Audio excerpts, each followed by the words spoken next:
Imagina llegar a los 75 años con la certeza de que has invertido tu vida en construir un nido, solo para que ese mismo nido te expulse al primer soplo de viento. Así se sintió Teresita aquella mañana de agosto, mientras el sol de la Sierra Norte de Puebla calentaba el aire, pero no el vacío que le roía el pecho. Su esposo, un minero honorable, había muerto hacía una década, dejándole como único tesoro la promesa de cuidado de sus dos hijos, Alonso y Daniel, a quienes había dedicado cada gota de sudor y cada ofrenda a la Virgen de Guadalupe. Ahora, esa promesa se había desvanecido en el eco de una camioneta vieja que se alejaba.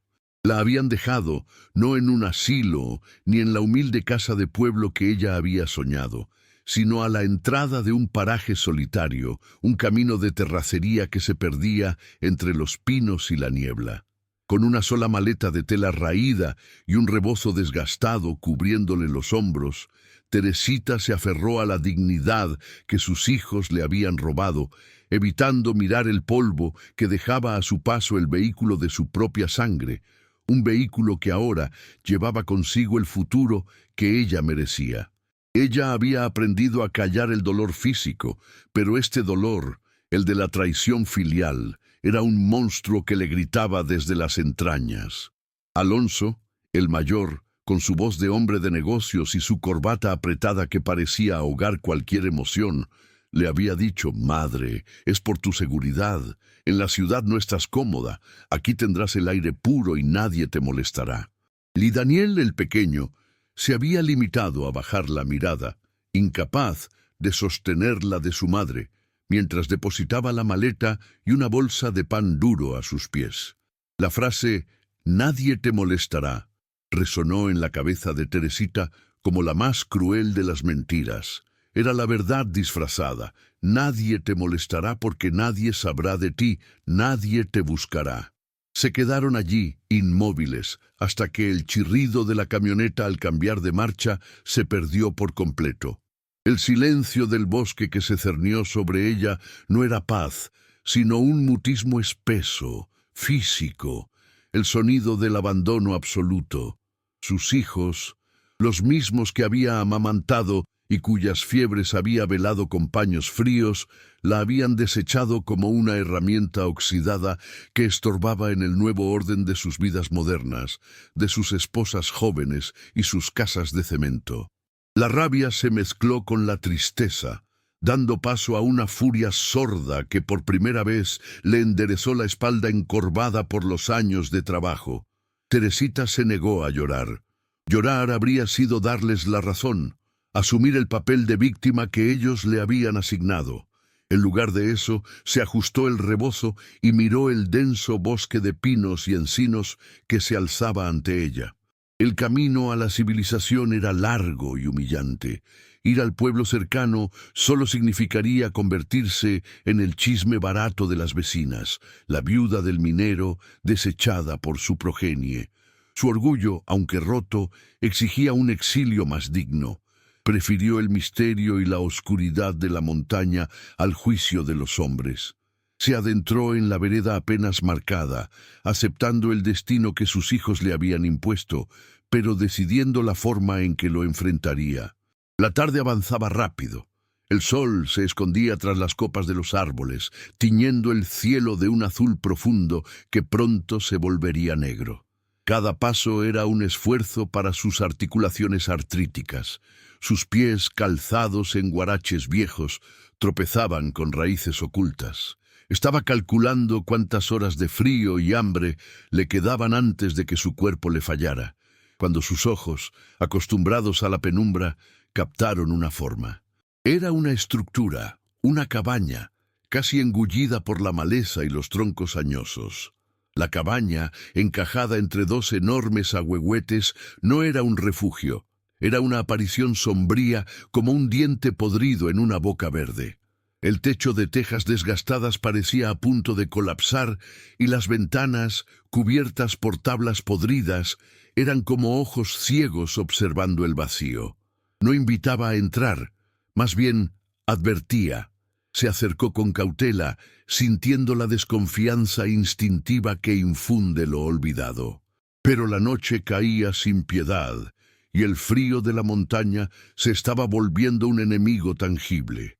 ¿Era esa estructura decrépita o era morir de hipotermia bajo la indiferencia de la luna?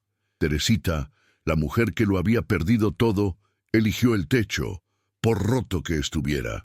Empujó la puerta de madera hinchada que gimió con un alarido largo y agudo, un lamento que pareció despertar algo en la quietud del interior.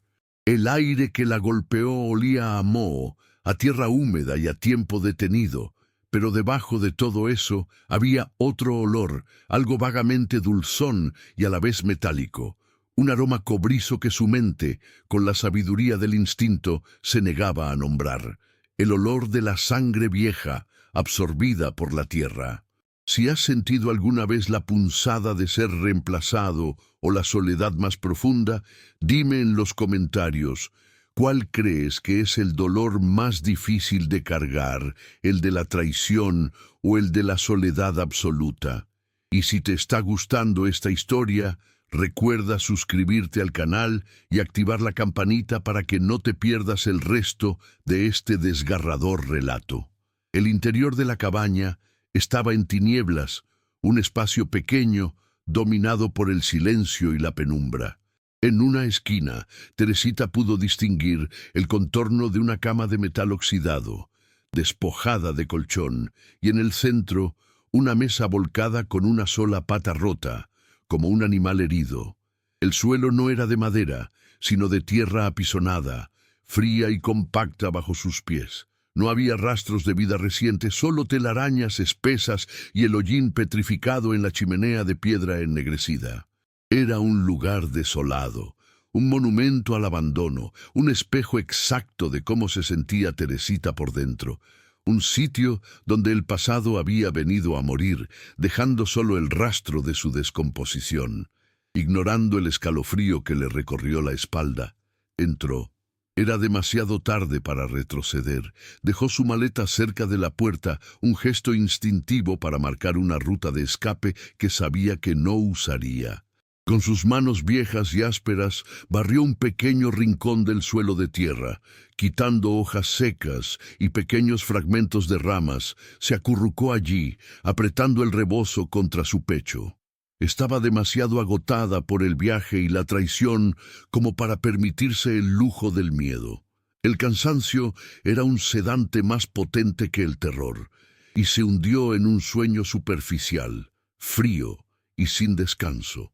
Pero el miedo, el verdadero, no tardó en llegar. No fue el frío lo que la despertó en la oscuridad absoluta de la medianoche, sino el sonido. Al principio fue un suspiro, tan bajo y sutil que Teresita pensó que era solo el viento filtrándose por las grietas del techo. Se acurrucó más, intentando ignorarlo, pero el sonido creció, dejando de ser un suspiro para convertirse en un gemido inconfundible, rítmico, cargado de una pena que no parecía humana. No venía de fuera. Parecía provenir de las propias paredes de barro y paja, o tal vez de justo debajo del suelo de tierra donde ella estaba acostada. Teresita se sentó de golpe, el corazón golpeándole el pecho como un tambor frenético. El aire en la cabaña estaba helado, inmóvil. ¿Quién anda ahí?, gritó a la oscuridad. Pensó en algún animal o tal vez en algún vagabundo. «Vete», gritó de nuevo, con una mezcla de pánico y la vieja autoridad de madre, pero su grito solo pareció alimentar el sonido. El gemido se intensificó, mutando en un lamento prolongado y desgarrador. Una especie de salmodia gutural que subió de tono hasta que fue cortada abruptamente por un sonido seco y sofocado, como algo pesado cayendo.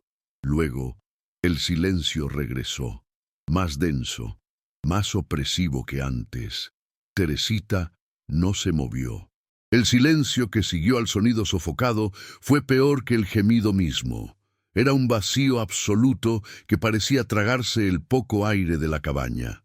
Permaneció sentada, rígida sobre el suelo de tierra, el rebozo, ya inútil, apretado contra su pecho. El frío ahora venía de dentro. Pasó el resto de la noche así, con los ojos abiertos en la oscuridad impenetrable, sin atreverse a respirar, convencida de que sus hijos no la habían abandonado. Simplemente la habían condenado. La habían dejado en un lugar donde un dolor antiguo y terrible seguía supurando de la tierra. Las horas se arrastraron como siglos. Cada crujido de la madera vieja de la cabaña la hacía saltar. Era su mente, destrozada por el abandono, jugándole una mala pasada. Era su propia pena, tan vasta y profunda, tomando la forma de un lamento. Se aferró a esta idea por un momento, pero la sabiduría de sus 75 años la rechazó. La locura no se sentía tan específica, tan rítmica. Lo que había escuchado no era una ilusión, era un eco, el dolor de una tragedia tan profunda que había manchado la tierra misma. Cuando la primera luz grisácea del amanecer se filtró por las rendijas de las tablas, no trajo alivio, solo una iluminación sombría. La luz pálida reveló la miseria de la cabaña, el óxido cubriendo la cama de metal, el suelo de tierra desnudo. Teresita estaba entumecida por el frío y el terror, pero el miedo de la noche se había transformado en algo más, una determinación desesperada. Si este lugar iba a ser su tumba, necesitaba saber quién más estaba enterrado allí con ella. Se puso de pie, sus viejos huesos protestando. El aire de la mañana estaba quieto, cargado con el olor a humedad y ese vago rastro dulzón y metálico que había notado. Primero, inspeccionó las paredes de barro y paja, pasando sus manos ásperas sobre la superficie en busca de un hueco. No había nada, solo tierra compacta y seca. El sonido había venido de abajo, estaba segura. Sus ojos se fijaron en el suelo, que era casi todo de tierra apisonada, pero su mirada se detuvo en la chimenea de piedra tosca, un agujero negro y frío manchado por el hollín antiguo. Se acercó a la chimenea. Justo frente al hogar, donde el hollín y la ceniza se habían derramado durante años, el suelo no era de tierra. Había unas cuantas lajas de piedra planas y toscas, colocadas directamente sobre el suelo, quizás para crear una superficie más estable frente al fuego. Estaban cubiertas de suciedad, pero parecían diferentes al resto. Teresita sintió un escalofrío recorrerle la espalda. El gemido se había sentido como si viniera de ese lugar. Sus manos temblaban mientras se arrodillaba sobre las piedras frías. Golpeó la primera piedra con los nudillos, sólida. La segunda, igual. Pero cuando sus dedos tocaron la tercera laja, una que estaba más cerca de la base de la chimenea, notó algo. Estaba más hundida que las demás y ligeramente suelta. Teresita introdujo sus uñas rotas en la grieta entre la laja y la piedra de la chimenea. La losa cedió 1 milímetro y su corazón dio un vuelco. No era su imaginación, había algo allí. Usó toda la fuerza que le quedaba en sus brazos débiles, tirando de la piedra. La laja se resistió, pegada por la humedad de la tierra, pero finalmente se movió con un sonido húmedo y sordo. Teresita la levantó y la dejó a un lado. Debajo no había un sótano ni un pasaje secreto, solo un pequeño hueco oscuro cavado en la tierra, lo suficientemente grande para guardar secretos, pero no para un cuerpo. El olor a tierra húmeda y a podredumbre se intensificó, llenando sus pulmones. Su mano temblaba tanto que apenas podía controlarla mientras la bajaba al nicho. Sus dedos tocaron algo envuelto en tela. Era un bulto suave, casi deshecho por la humedad. Lo sacó a la luz gris del amanecer. Era un trapo viejo de lino o lo que había sido, ahora manchado y deshaciéndose al tacto. Con un cuidado reverente, desenvolvió las capas de tela podrida. Dentro, descansando en su palma, había un pequeño y gastado violín de madera, tallado a mano y con una cuerda de tripa rota. Era el juguete, el instrumento de un niño. El aire se volvió pesado. Teresita sintió que el gemido que había escuchado la noche anterior volvía a resonar en su mente, como si el violín estuviera reproduciendo su última melodía. Sabía que había algo más en el agujero. Volvió a meter la mano, sus dedos rozando el fondo de tierra fría, hasta que tocaron algo más, no madera, sino algo más duro y frío. Lo sacó lentamente. Era una medalla de plata, una imagen de la Virgen de la Soledad, cubierta de óxido verde. La medalla estaba abollada y marcada, como si la hubieran apretado con demasiada fuerza. No era un juguete, era una reliquia, una parte de alguien, un objeto de fe abandonado. Teresita se quedó arrodillada en el suelo frío, sosteniendo el violín de madera en una mano y la medalla en la otra. El silencio de la cabaña era ahora ensordecedor. Ya no era un lugar simplemente abandonado, era un lugar de pérdida.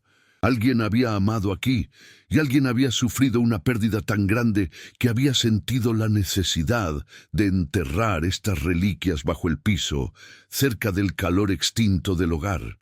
Mientras miraba la medalla, una sombra repentina bloqueó la luz de la puerta abierta. Teresita levantó la vista, el corazón deteniéndose en un pánico instintivo. Había alguien parado en el umbral, una silueta oscura recortada contra la luz de la mañana, observándola. Teresita soltó un grito ahogado y dejó caer la medalla y el violín de madera sobre la tierra húmeda. Su cuerpo, ya entumecido por el frío, se paralizó de terror. La silueta en la puerta permaneció inmóvil por un instante, una figura oscura y encorvada. No era un hombre, sino una mujer increíblemente anciana, más vieja que la propia Teresita, con la piel curtida y arrugada como el cuero seco. Sus ojos hundidos parecían haberlo visto todo. Vestía un luto pesado, un negro descolorido que se confundía con las sombras del bosque. La mujer no parecía sorprendida en absoluto por encontrarla allí, ni por la laja levantada, ni por los objetos en el suelo. Su mirada era de una profunda resignación. «Así que, ya lo sacaste», dijo la mujer. Su voz no fue una pregunta, sino una afirmación. Sonaba como el crujido de hojas secas sobre piedra, un sonido sin vida. La anciana dio un paso dentro de la cabaña, apoyándose en un bastón de palo fierro que Teresita no había notado. «Soy Candelaria. Vivo al otro lado del arroyo, a media legua. Vi el humo de tu fogata anoche». Su presencia, aunque frágil, llenaba la cabaña con una autoridad que Teresita no pudo cuestionar. Candelaria caminó lentamente hasta la cama de metal oxidado y, tras golpearla con el bastón para probar su solidez, se sentó. Miró a Teresita, que seguía arrodillada en el suelo junto al hueco. «Deberías irte», dijo Candelaria, su voz plana. «Esta cabaña no es para los vivos, no lo ha sido en 50 años». Teresita, aún temblando, encontró su voz. «¿Qué es este lugar? ¿De quién era esto?», preguntó señalando el violín y la medalla, ahora manchados con la tierra del piso. La anciana suspiró, un sonido largo y cansado que pareció venir del fondo de los tiempos. «Esta es la casa del silencio, niña, el lugar donde Eliseo Páez pagó por la ambición de su padre». Candelaria fijó su mirada en la chimenea ennegrecida. Esta cabaña pertenecía a la familia Páez. Eso fue hace décadas. Yo era apenas una niña, pero lo recuerdo. Él, don Fausto, era un hombre obcecado con el dinero, un arriero sin escrúpulos. Ella, Isabel, era joven, con el pelo oscuro y los ojos tristes. Tenían un solo hijo pequeño, Eliseo, el de este violín. Fausto se obsesionó con un tesoro que supuestamente un bandido había enterrado cerca del cerro, en lugar de trabajar la tierra o cuidar a su familia. La fiebre por el oro no le trajo riqueza, solo una sed insaciable por lo que no tenía. Fausto bebía para acallar la frustración de su fracaso. Continuó Candelaria, su voz bajando a un susurro confidencial, como si temiera que las paredes escucharan. Bebía y golpeaba. Una noche regresó más borracho que nunca, gritando que alguien le había robado un mapa falso que había comprado. Isabel intentó calmarlo, pero él la empujó. El niño, Eliseo, que no tendría más de 5 años, corrió a defender a su madre. Fausto, en su furia ciega, lo apartó con un empujón. Solo fue un empujón, pero fue suficiente. Candelaria señaló con su bastón la base de la chimenea, exactamente donde Teresita había levantado la laja. El niño cayó hacia atrás. Su pequeña cabeza golpeó la laja de piedra del hogar. Murió al instante, silencioso, rápido. Teresita llevó sus manos a la boca, el horror subiendo por su garganta. El violín de madera, el gemido que había escuchado. Candelaria sintió como si leyera sus pensamientos. Isabel entró en pánico. Sabía que si Fausto recuperaba la sobriedad y veía lo que había hecho, su ira sería peor. O quizás solo quería proteger la memoria de su hijo. No lo sé, pero en su desesperación hizo lo impensable. La anciana miró el hueco abierto en el suelo. Levantó esa misma laja, escondió el cuerpo de su hijo bajo el piso, junto con su juguete favorito, el pequeño violín, y su medalla de la Virgen de la Soledad. Lo enterró allí, en la tierra fría bajo sus propios pies. Pero el gemido, susurró Teresita. El gemido no era del niño muerto, dijo Candelaria, su mirada volviéndose oscura. El padre, Fausto, finalmente se durmió en su borrachera.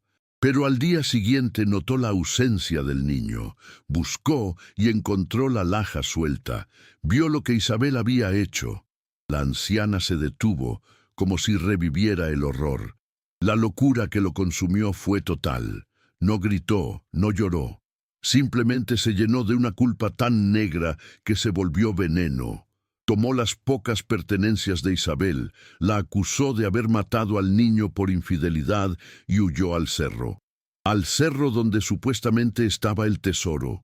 Lo abandonó todo. ¿Se fue?, preguntó Teresita, aunque ya temía la respuesta.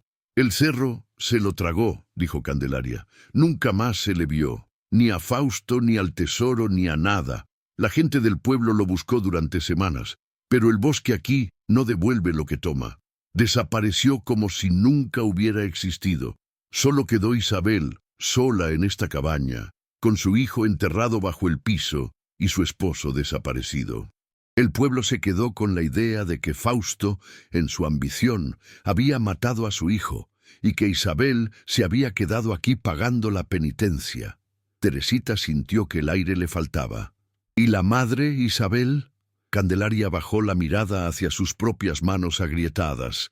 A la pobre Isabel, eso fue lo peor. No murió, siguió viviendo aquí, en esta misma casa, sola, pero su mente se rompió. Se volvió loca de dolor y culpa.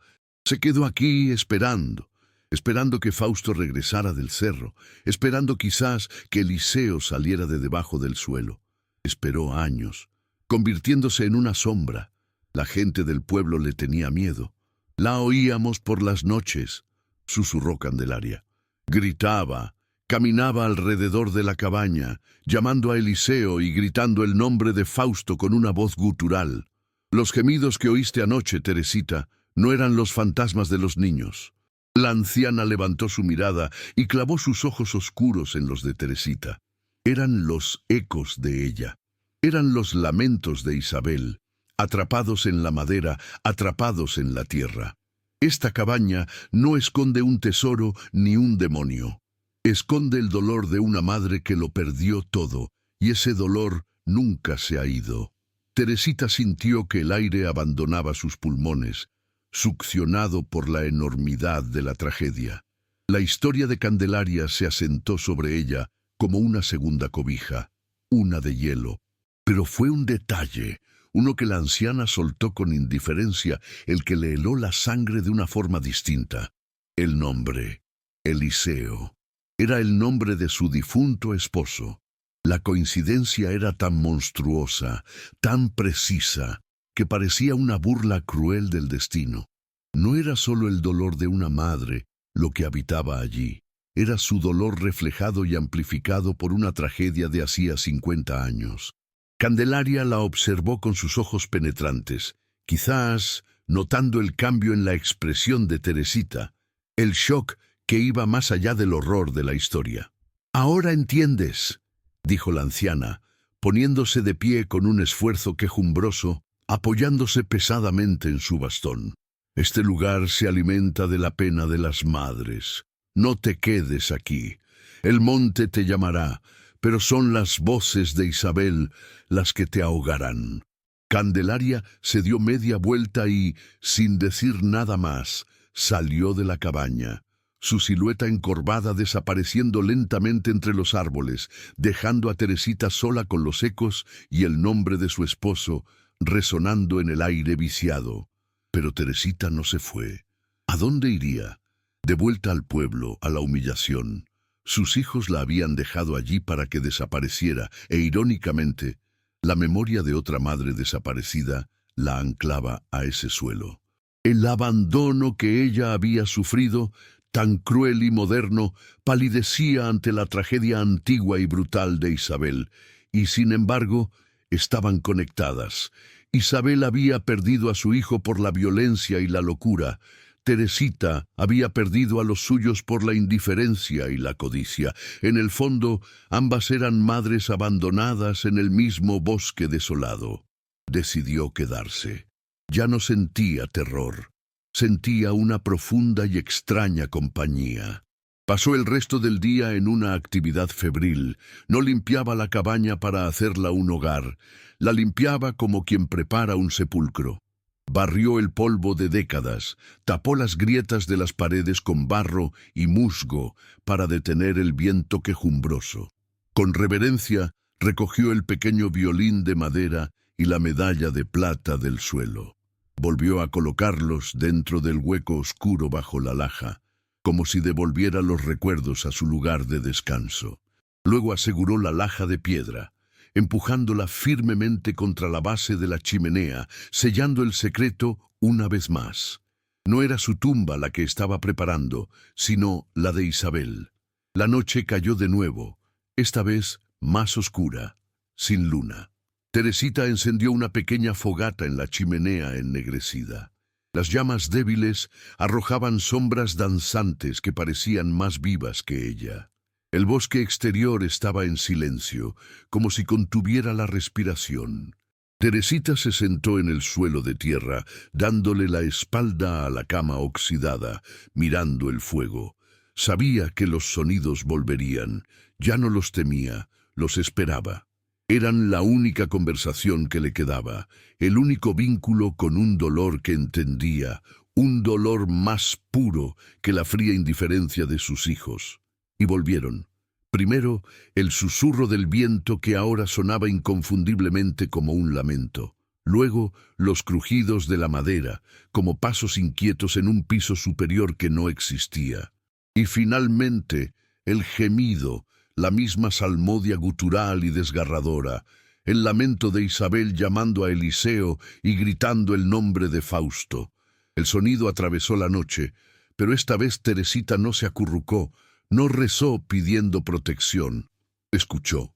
Escuchó el dolor crudo de una madre, un dolor que ella misma llevaba en el pecho, aunque por razones distintas.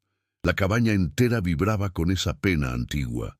En lugar de esconderse, Teresita hizo algo que no había hecho en años. Dejó de ser la víctima silenciosa. Se levantó, sus rodillas crujiendo, y caminó hacia el centro de la habitación oscura. No encendió una vela. La luz de la fogata era suficiente. Miró hacia las sombras profundas en el rincón donde el gemido parecía más fuerte y habló. Habló a la oscuridad, al aire frío, a la memoria de la mujer que había muerto de pena en ese mismo lugar. Su voz, al principio temblorosa, se volvió firme. «Ya sé lo que pasó, Isabel», dijo Teresita al silencio expectante. «Te escucho. Ya no estás sola». Respiró hondo, y las palabras que salieron fueron tanto para el fantasma como para ella misma. «Yo también perdí a mi Eliseo». Hizo una pausa, el eco de su propia confesión resonando en el pequeño espacio. «Aunque los míos todavía respiran, me abandonaron, Isabel, igual que la vida te abandonó a ti». Hablar en voz alta, nombrar su propia herida, se sintió como un acto de liberación, un puente tendido entre su dolor y el de la cabaña.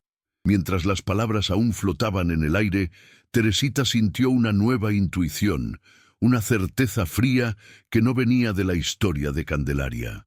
La anciana había dicho que Fausto había huido con la culpa, pero ¿y si no fue así? ¿Y si la culpa de Isabel era más profunda de lo que Candelaria sabía?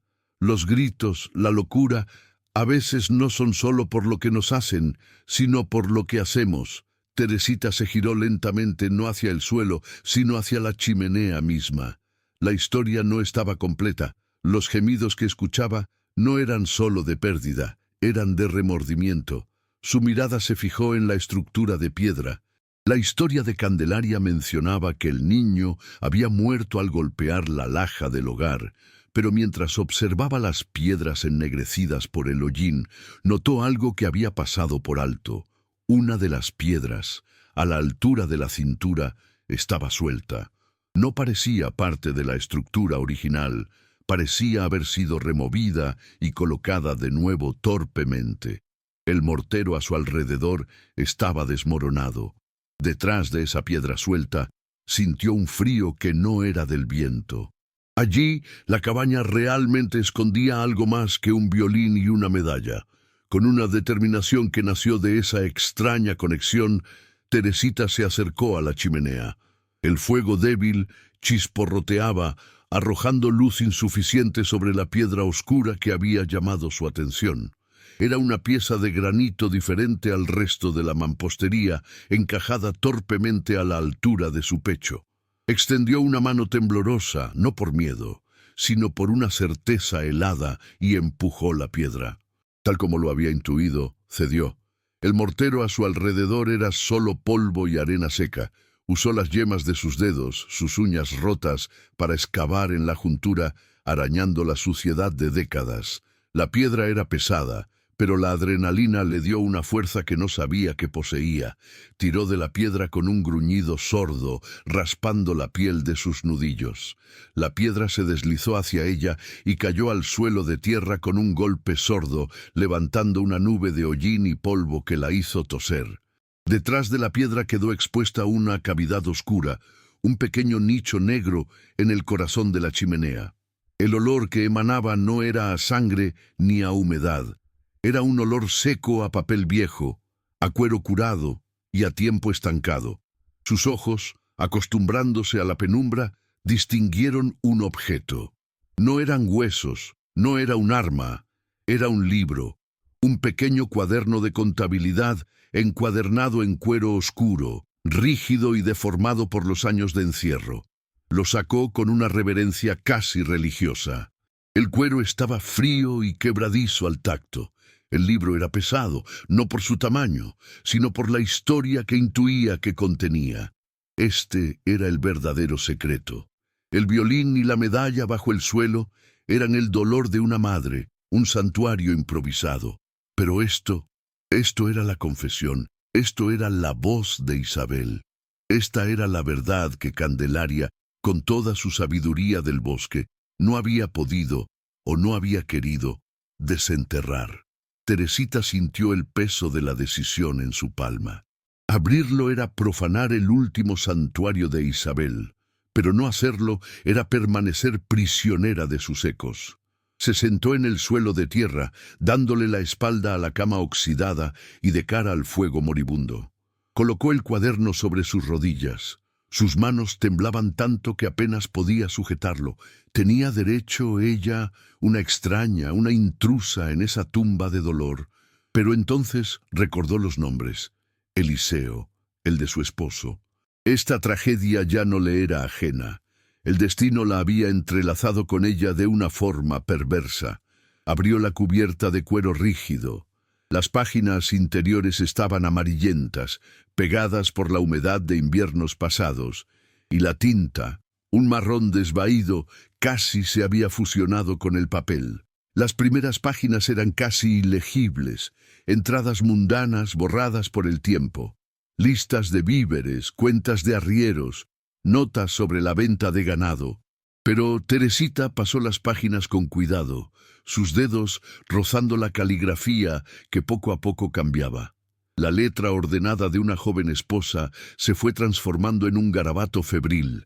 Las líneas se inclinaban, las palabras se apretujaban, la tinta estaba más oscura en estas páginas, como si la pluma hubiera sido presionada con más fuerza, con desesperación. Encontró la entrada fechada el día después de la tragedia que Candelaria había descrito y comenzó a leer.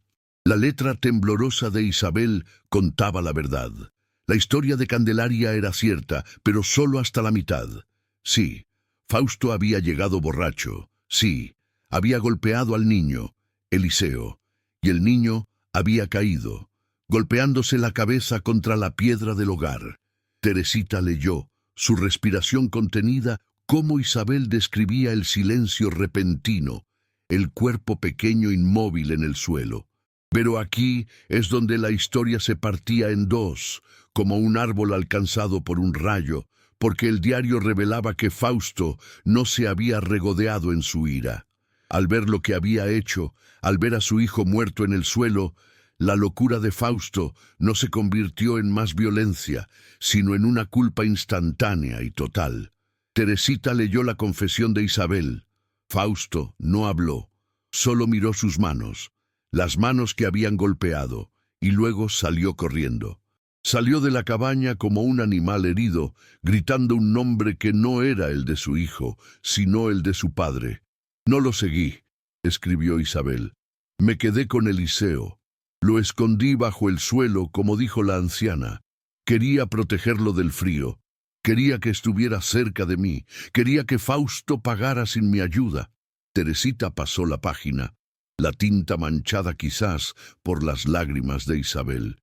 La entrada continuaba, escrita horas después en la oscuridad. Salí a buscarlo, escribió Isabel. Busqué a Fausto por el bosque. Encontré su cincho colgado de la rama de un encino y luego lo vi. No, Fausto no huyó. No se llevó el tesoro. Él no me abandonó. Se mató. Teresita sintió un nudo de hielo formarse en su estómago.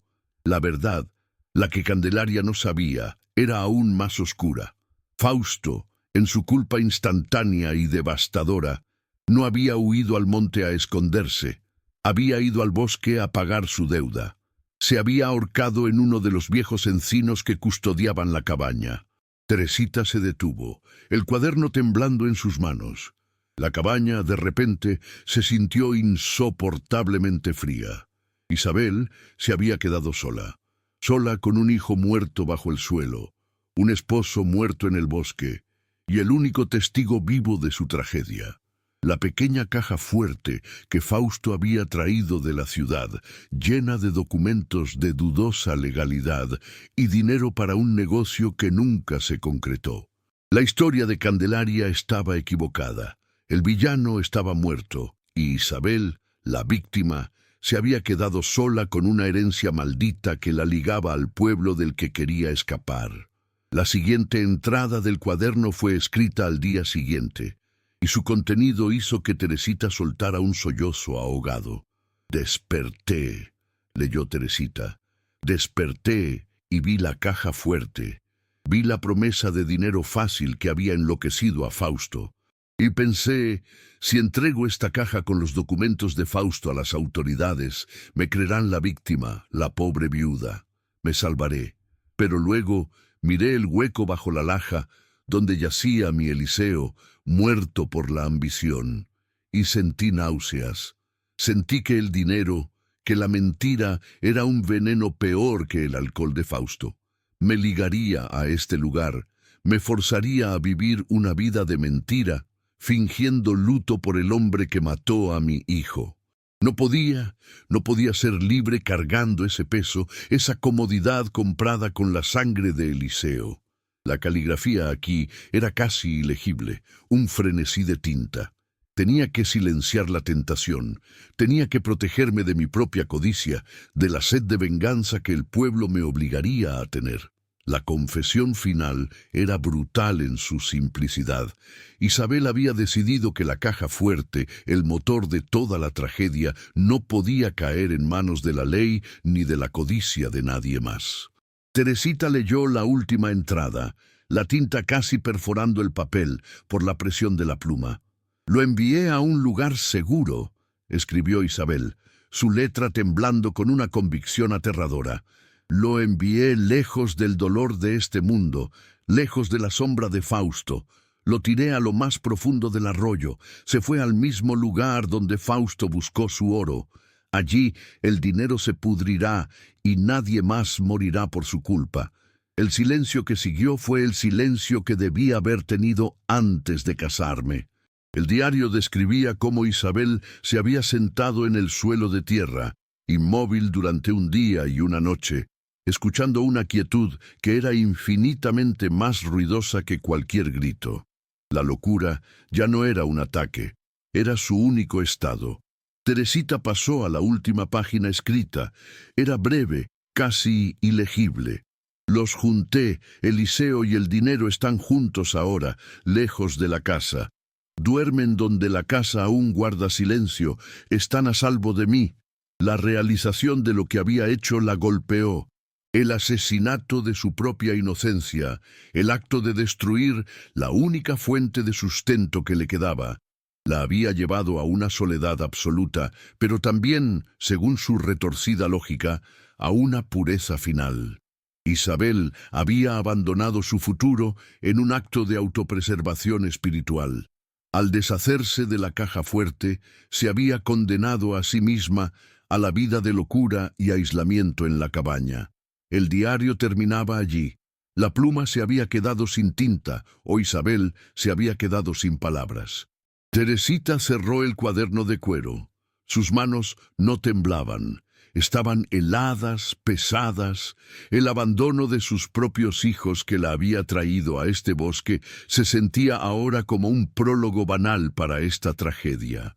Ella, que se creía la mujer más desdichada del mundo, la víctima de la indiferencia filial, ahora era la única guardiana de un dolor infinitamente más profundo.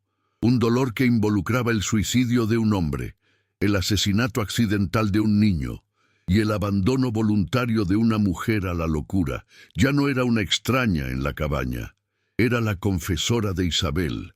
Y entonces Teresita entendió los sonidos, el gemido, la salmodia gutural.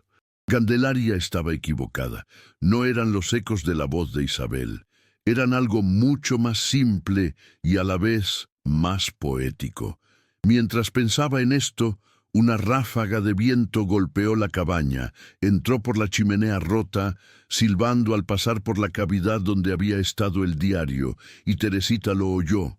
El viento, forzado a través de ese agujero estrecho, creaba un sonido agudo, un lamento, un grito, y al pasar sobre la laja suelta del hogar donde Eliseo había muerto, el sonido cambiaba, se sofocaba. No eran fantasmas, era física.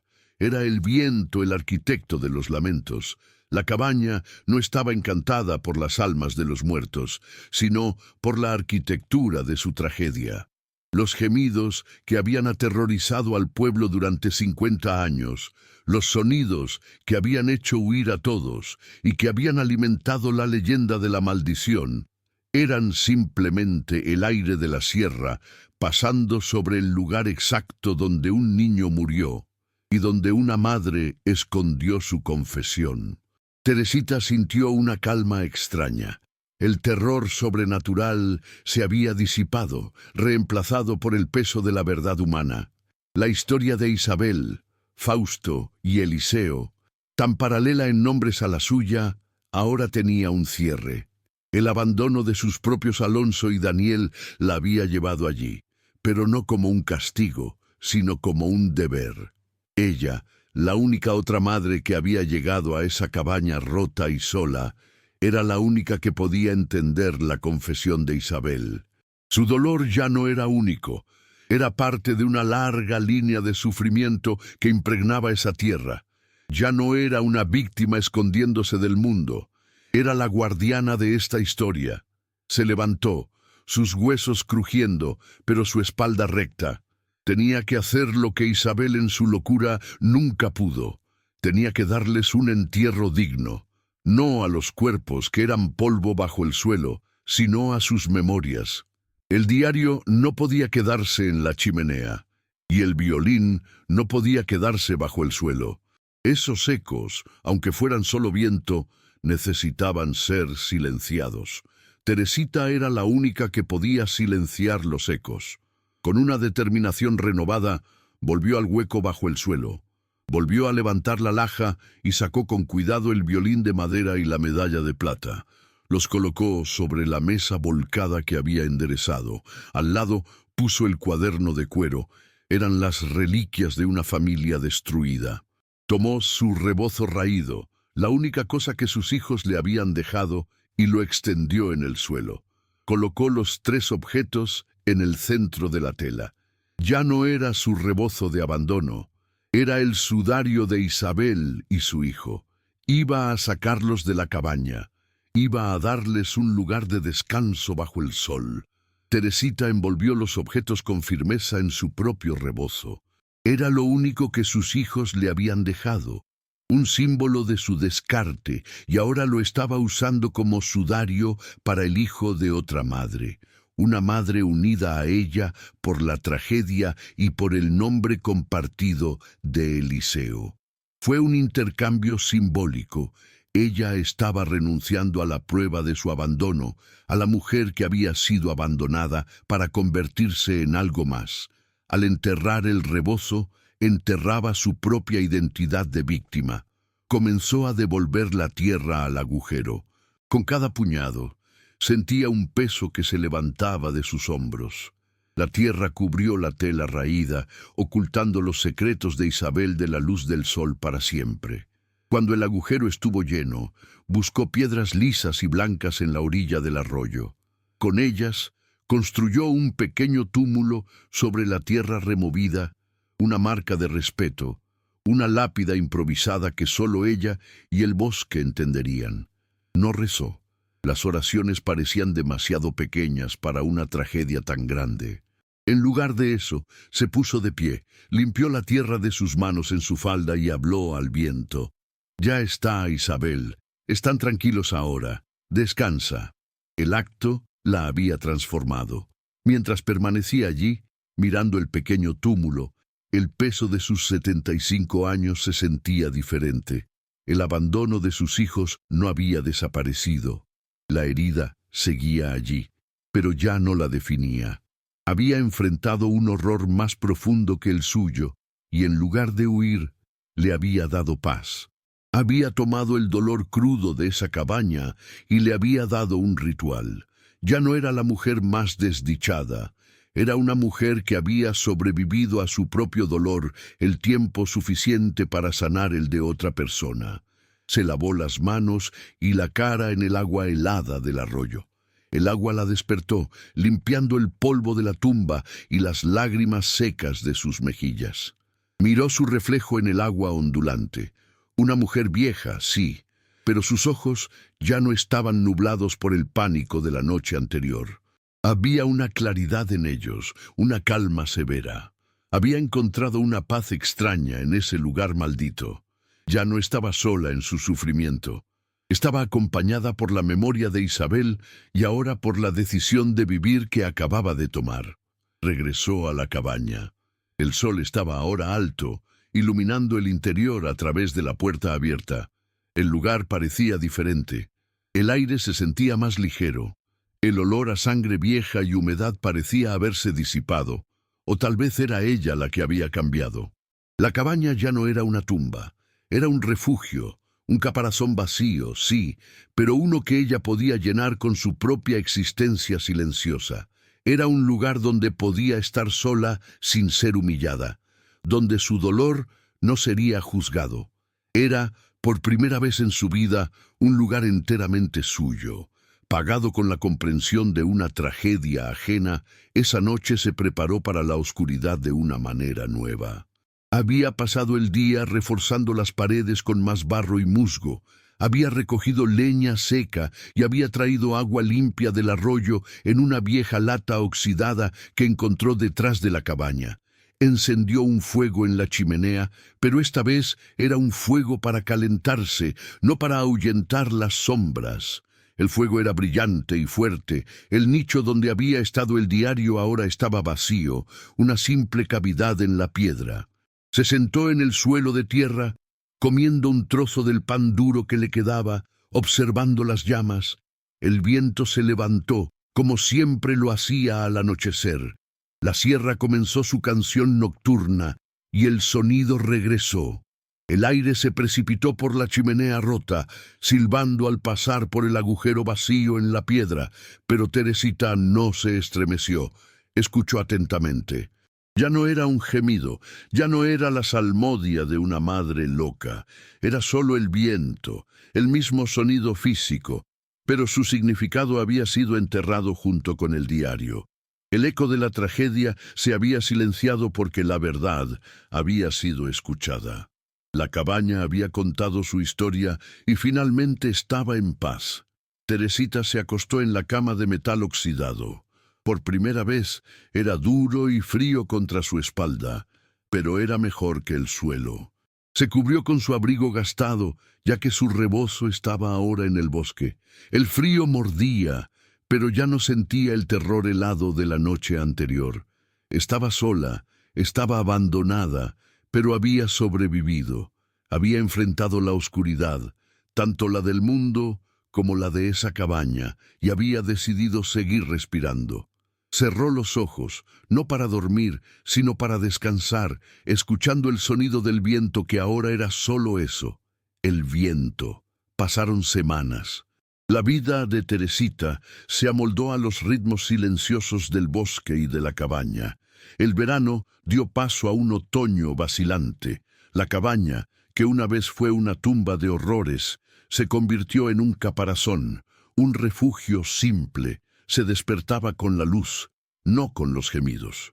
Su rutina era de una sencillez brutal. Recoger leña seca, mantener el fuego vivo, buscar agua en el arroyo claro y encontrar hierbas comestibles y frutos silvestres que el monte ofrecía con moderación. Ya no comía el pan duro del abandono, comía el pan amargo, pero honesto, de la supervivencia. Había reclamado la cabaña, no como su propiedad, sino como su lugar de exilio autoimpuesto, un sitio donde nadie, ni sus hijos, ni sus recuerdos, podían humillarla. Volvió a ver a Candelaria. La anciana la encontró un día, mientras recogía hongos cerca del arroyo. Candelaria no dijo nada sobre la historia de Isabel, no era necesario. Vio la calma en los ojos de Teresita. Vio el humo que ahora salía derecho de la chimenea reparada y entendió. El lugar había aceptado a Teresita, o quizás Teresita había apaciguado el lugar. Intercambiaron regalos en silencio. Candelaria le trajo una bolsa de sal y un machete de cocina oxidado, pero afilado, esencial para la vida en el monte. Teresita le dio un manojo de hierbas secas que había aprendido a identificar, buenas para los dolores del cuerpo. Fue un pacto entre las dos únicas mujeres que conocían la verdad del bosque, un reconocimiento de que ambas eran sobrevivientes en un mundo que no tenía piedad de las ancianas, una hermandad silenciosa. Teresita cambió físicamente. Seguía siendo una mujer de 75 años, sus manos nudosas por la artritis, su espalda permanentemente encorvada, pero el temblor de víctima había desaparecido. La fragilidad que sus hijos habían usado como excusa para descartarla se había endurecido y convertido en resiliencia. El abandono de Alonso y Daniel seguía siendo una herida, una cicatriz profunda que tiraba de su pecho cada vez que respiraba. Pero ya no era una herida abierta, se había convertido en un hecho de su vida, tan inmutable como el frío de la sierra o el curso del arroyo. Era una parte de su historia, pero ya no era el final de ella. A veces, en las tardes tranquilas, Teresita caminaba hasta el pequeño túmulo de piedras blancas junto al arroyo, la tumba de Isabel y Eliseo. Se sentaba allí, no para rezar, sino para escuchar el correr del agua. Sentía una extraña lealtad hacia esa familia muerta, una compañía que trascendía el tiempo. Isabel, la madre que había amado de una manera tan monstruosa que terminó en locura, le había dado a Teresita un propósito, el de ser la guardiana silenciosa de su historia. En ese claro, rodeada por los encinos, Teresita sentía una paz que nunca había conocido en la ciudad, ni en su matrimonio, ni en su maternidad. Era una paz severa, solitaria, pero era real. El silencio de la cabaña se convirtió en su silencio. Lo había reclamado, lo había limpiado de los ecos del terror. El viento que silbaba en la chimenea en las noches de tormenta ya no era el grito de un niño, era el viento. Los crujidos de la madera no eran pasos fantasmales, eran los sonidos de una casa vieja respirando, viva a su manera, igual que ella. Había sobrevivido a la historia que la cabaña le había contado, y al hacerlo, se había convertido en su nueva protagonista, en la última habitante de un lugar que había pasado del horror a la quietud. Ya no era un lugar maldito, era simplemente un lugar que había visto demasiado, y ahora Teresita lo custodiaba. Y entonces, un día, cuando el otoño ya estaba firmemente asentado y las hojas secas cubrían el bosque de un color ocre y vibrante, escuchó un sonido que no pertenecía. No era el crujido de una rama bajo el peso de un animal, no era el canto de un pájaro, no era el susurro de Candelaria, era una voz humana, una voz masculina, vacilante, que rompía la armonía del bosque. Una voz que la llamaba por su antiguo título, una palabra que casi había olvidado: madre. El sonido golpeó a Teresita con la fuerza de una piedra, un eco de un mundo que la había repudiado. Se quedó paralizada en el umbral de la cabaña. Había estado afilando el machete y el corazón que había aprendido a latir al ritmo lento del bosque, de repente se aceleró, golpeando su pecho con pánico. Era una alucinación. Había la soledad finalmente roto su mente como había roto la de Isabel. Pero la voz volvió, más cercana, más desesperada.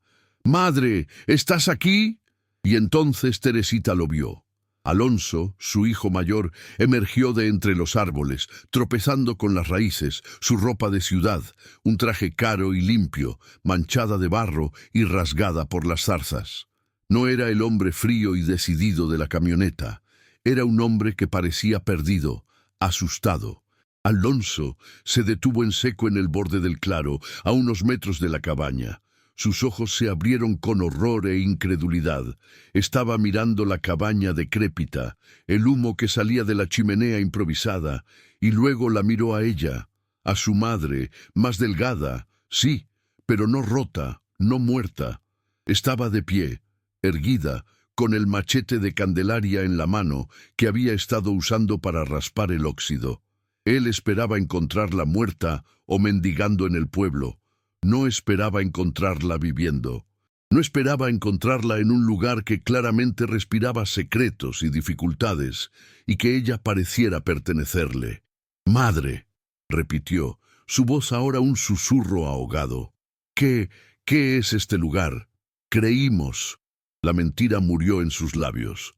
¿Qué habían creído? ¿Que se desvanecería sin causar problemas? La culpa estaba escrita en cada línea de su rostro, una culpa que lo había carcomido durante semanas hasta que no pudo más. Había vuelto, no por amor, sino para aliviar su propia conciencia. Había vuelto para salvarla de la situación en la que él mismo la había puesto, pero al mirarla se dio cuenta de que ella se había salvado sola. Teresita no dijo nada, no corrió hacia él, no lloró, no le gritó las 1000 acusaciones que tenía derecho a gritar. Simplemente lo miró. Lo miró con la misma calma severa con la que miraba el arroyo, con la misma comprensión silenciosa con la que había leído el cuaderno de Isabel. Lo miró y por primera vez lo vio. No como su hijo, sino como un hombre débil, un hombre que temía más a la incomodidad que a la crueldad. La dinámica de poder, por primera vez en su vida, se había invertido por completo. Él estaba perdido en el bosque. Ella estaba en casa. Alonso dio un paso vacilante hacia la cabaña, sus ojos de ciudad escudriñando el interior, incapaces de procesar la escena. Vio la pobreza extrema, la cama de metal oxidado, el suelo de tierra apisonada, el machete en la mano de su madre. El horror en su rostro no era solo por verla viva, era por dónde estaba viva. Madre, por el amor de Dios, ¿qué es este basurero? Tartamudeó. La culpa que lo había traído hasta allí, convirtiéndose rápidamente en una ira defensiva, una forma de protegerse. Nosotros, Daniel y yo, pensamos que irías al pueblo, que te acogerían en la parroquia. No, no esto. Intentaba justificar su crimen, reescribir la historia para que ella fuera la terca, la que había elegido mal, y no la víctima que él había creado. Extendió una mano temblorosa, como si fuera a sacarla de un pozo en el que él no la había arrojado. Vámonos de aquí. Esto es una locura. Daniel está esperando en el camino. Vinimos a buscarte. Teresita no se movió. La mano que sostenía el machete no tembló. Siguió mirándolo, no como a un hijo, sino como a un extraño que había entrado en su territorio sin permiso.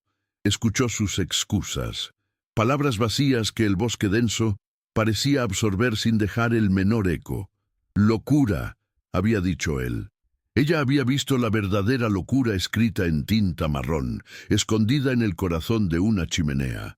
Lo que Alonso llamaba locura, este refugio, era lo único que la había salvado de la desesperación absoluta que él le había causado. Vio su ropa limpia, sus botas de cuero, la comodidad de una vida de la que ella había sido excluida, y sintió no rabia, sino una lástima fría y distante, tan vasta como la sierra misma. Finalmente, Teresita habló. Su voz, ahora acostumbrada al silencio del bosque, sonó sorprendentemente fuerte en el claro, aunque no gritó. «No viniste a buscarme, Alonso», dijo calmadamente, y el uso de su nombre despojado del título de hijo fue un golpe sordo en el aire. «Viniste a buscar tu perdón, pero aquí no lo vas a encontrar». Dio un paso lento fuera de la cabaña, saliendo de la sombra hacia la luz del sol. Un gesto que obligó a Alonso a retroceder, como si la luz que ella irradiaba ahora fuera demasiado intensa. «Este lugar ya tenía sus propios fantasmas», continuó ella. «No necesitaba los tuyos». Él la miró, su rostro pálido de confusión. «¿De qué hablas, madre? ¿Estás delirando por el hambre? Vámonos de aquí». «¿Hambre?», rió Teresita, un sonido seco, áspero, el sonido de una bisagra oxidada. «He comido más verdad en este bosque que en 75 años contigo y tu hermano». Señaló hacia la cabaña con el machete, no como una amenaza, sino como una maestra señalando una lección. «Aquí vivió una mujer llamada Isabel. También tuvo un hijo llamado Eliseo, como tu padre. Murió por el golpe de su padre, Fausto, el arriero ambicioso. Ella, en su desesperación, lo enterró, pero luego, sola, sin nadie que la guiara, renunció al futuro. Destruyó la caja fuerte, el dinero que la ataba a la codicia, y se condenó a sí misma a la locura para salvar su alma». Alonso palideció visiblemente, retrocediendo otro paso, la mano en su boca. «Madre, por favor, para». «No», insistió Teresita, su voz subiendo en intensidad por primera vez, una tormenta contenida. «Quiero que escuches. Ella perdió a su hijo por la violencia y la locura. Yo perdí a los míos por la cobardía y la comodidad. Dime, Alonso, ¿cuál abandono es más cruel? ¿El que usa la locura de un golpe o el que usa una camioneta?» Alonso sacudió la cabeza, sus ojos muy abiertos, incapaz de procesar la profundidad del reproche. Esto iba más allá de su simple culpa. Era un juicio que no entendía. «No, no es lo mismo, madre. Estás enferma. Estás confundida». La desesperación en su rostro era genuina, pero era la desesperación de un hombre acorralado por su propia conciencia, no la preocupación por la de ella. «Te perdonamos», gritó de repente. la palabra explotando en el aire silencioso. Daniel y yo te perdonamos por ser una carga. Solo vuelve. Podemos arreglarlo. Te conseguiremos un cuarto en la ciudad, uno decente. La oferta tan patética, tan llena de su propia e inconsciente arrogancia, colgó en el aire entre ellos un insulto final disfrazado de misericordia. Él, el verdugo, creía que era él quien tenía el poder de perdonar. Teresita lo miró fijamente. La lástima fría se convirtió en una certeza de acero. «Esta cabaña», dijo ella, su voz ahora un susurro que cortaba más que el viento de la sierra, ya estaba llena de un Eliseo y un Fausto. Los Páez murieron aquí en este mismo suelo. Alonso se quedó sin aliento. La coincidencia monstruosa finalmente golpeándolo, drenando el color de su rostro. Los gemidos que escuché la primera noche que me dejaste aquí, creí que eran ellos. Creí que eran los fantasmas de los muertos. Hizo una pausa, dejando que el peso de los nombres que compartían se asentara sobre él. Pero no eran ellos, eran solo el viento en la chimenea rota. Ahora creo que el viento me llamaba a mí. Me trajo aquí para entender el dolor de una madre y me enseñó algo que tú nunca supiste, Alonso. ¿Qué, madre? ¿Qué te enseñó este lugar horrible?, suplicó él, su ira defensiva finalmente rota, dejando solo al niño asustado que era. Teresita se enderezó. Sus 75 años que él había visto como fragilidad se transformaron frente a sus ojos en la autoridad de una matriarca del bosque, en la quietud de una montaña. «Que la soledad honesta», dijo ella, cada palabra resonando, «es mejor que la compañía falsa, que un refugio roto es mejor que un hogar lleno de mentiras, y que una madre puede sobrevivir a todo, incluso a sus propios hijos». Alonso entendió por fin. Esto no era un delirio, era un juicio final. Vio en los ojos de su madre que la mujer frágil que había abandonado en esa misma vereda había muerto, y que esta mujer de pie frente a él era alguien completamente diferente, alguien a quien ya no podía controlar, ni descartar, ni perdonar. «Madre, por favor», dijo una última vez, su voz rompiéndose. Era el llanto de un niño pidiendo absolución, pero a Teresita ya no la conmovía.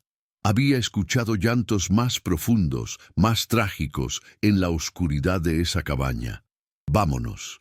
Daniel está esperando en el camino». Teresita lo miró una última vez, una mirada larga y vacía de todo excepto de finalidad. No había odio en sus ojos, no había perdón, solo había distancia. Había la distancia de una tragedia antigua y una nueva comprensión, la distancia de un arroyo que ahora los separaba para siempre.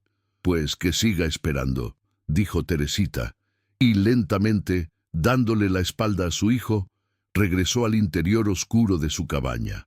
Alonso se quedó allí, solo en el claro, el sonido de los sollozos de su madre resonando.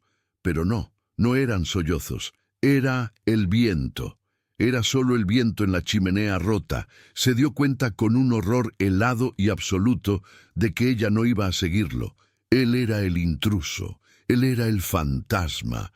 La había abandonado para que muriera y, en respuesta, ella simplemente lo había borrado de su vida.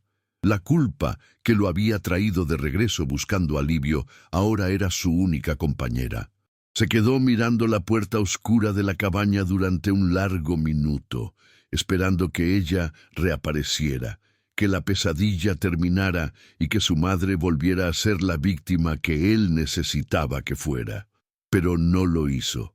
Derrotado, se dio la vuelta y se tambaleó de regreso por el bosque, solo, como Fausto huyendo de una culpa que no podía enfrentar y de una madre que ya no lo reconocía. Dentro de la cabaña, Teresita no miró por la ventana para verlo partir. No escuchó sus pasos retirándose ni el sonido de las ramas rompiéndose en su huida. Estaba ocupada. Dejó el machete de Candelaria sobre la mesa que había enderezado. Cogió la pequeña escoba de ramas que había hecho y comenzó a barrer metódicamente el suelo de tierra. El aire estaba en calma, el fuego en la chimenea necesitaba más leña. Tenía trabajo que hacer. Estaba sola, sí, pero por primera vez en su vida no se sentía abandonada. Estaba exactamente donde tenía que estar, en la casa que había elegido, rodeada no por los fantasmas de Isabel, sino por la fuerza de su propia y dura supervivencia. Teresita permaneció de pie junto a la puerta abierta, escuchando cómo los pasos de Alonso se rompían contra la maleza, volviéndose más frenéticos y desesperados hasta que el bosque finalmente se lo tragó. El silencio que regresó no fue el mismo que él había roto. Era un silencio más profundo, más denso, el silencio de una decisión final. El aire olía a tierra húmeda y a humo de leña. No había sentido ni triunfo ni tristeza, solo la calma vacía de un deber cumplido. Había cerrado la puerta no solo a su hijo, sino a la mujer que había sido, la madre suplicante, la víctima del abandono. La cabaña, que había sido el símbolo de su descarte, se había convertido en su fortaleza. Un lugar donde su valor no era medido por su utilidad para otros, sino por su capacidad de resistir. La vida continuó, marcada por el sol y el frío. Teresita se convirtió en una criatura del bosque, tan parte de él como Candelaria. Las dos ancianas se encontraban a veces en la orilla del arroyo. No hablaban de Isabel ni de Alonso, sino de cosas prácticas. ¿Qué raíces eran dulces después de la helada? ¿Dónde anidaban las aves silvestres?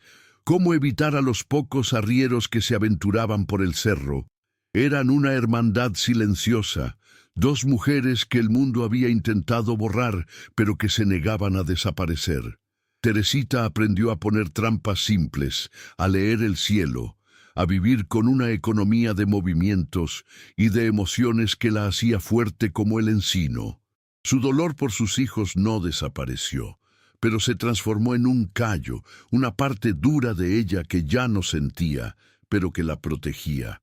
El invierno volvió a llegar, esta vez más duro, pero Teresita estaba preparada. Había sellado las grietas de la cabaña con más esmero, había acumulado una pila de leña seca tan alta como ella. La cabaña se convirtió en su caparazón. El fuego en la chimenea era su corazón latiendo, y en las noches más largas, cuando el viento aullaba en la chimenea, ella a veces le respondía en voz baja, no a Isabel, sino al viento mismo, una conversación entre dos cosas viejas e indomables. La historia de Isabel ya no era un fantasma que la acechaba, era un cimiento sobre el que había construido su nueva vida, una vida sin ilusiones, pero por primera vez sin miedo. Un día, varios años después, Candelaria llegó a la cabaña y no hubo respuesta. El humo no salía de la chimenea. La encontró adentro, acostada en la cama de metal, cubierta con una piel de venado que había curado ella misma. Estaba inmóvil, sus manos ásperas cruzadas sobre el pecho. No había signos de lucha ni de dolor. Simplemente se había apagado como una vela al final de su mecha, en la quietud de la casa que la había acogido. Teresita había muerto como había vivido sus últimos años, en sus propios términos, en silencio y rodeada por la única compañía que respetaba, la del bosque. Candelaria no fue al pueblo. Sabía lo que Teresita habría querido. Con sus propias manos ancianas cavó una tumba, no bajo el suelo oscuro de la cabaña, sino afuera, en el claro bañado por el sol, cerca del arroyo. Cavó justo al lado del pequeño túmulo de piedras blancas que Teresita había construido para Isabel y Eliseo.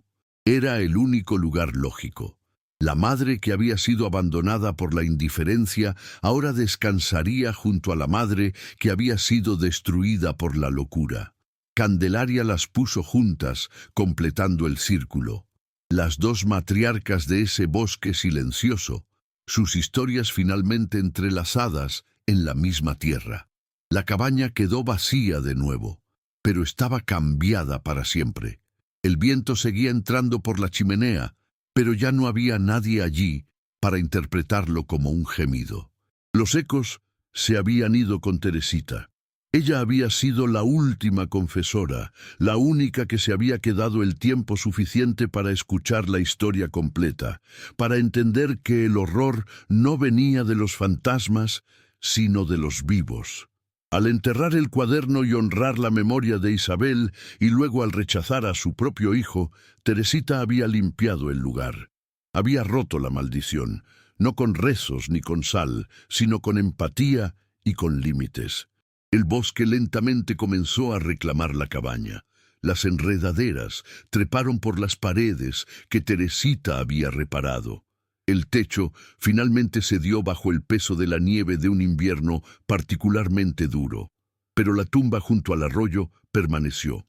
Las piedras blancas del túmulo de Isabel y la cruz de madera improvisada de Teresita se mantuvieron como un pequeño santuario, un testamento de que incluso en el abandono más profundo, en la soledad más aterradora, una mujer puede encontrar no solo la supervivencia, sino también un propósito, una fuerza que no sabía que poseía.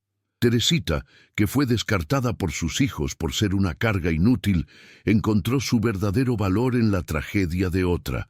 Demostró que la fuerza no se mide por a quién se retiene, sino por lo que se es capaz de soltar. Soltar el pasado, soltar el miedo y finalmente soltar el rencor.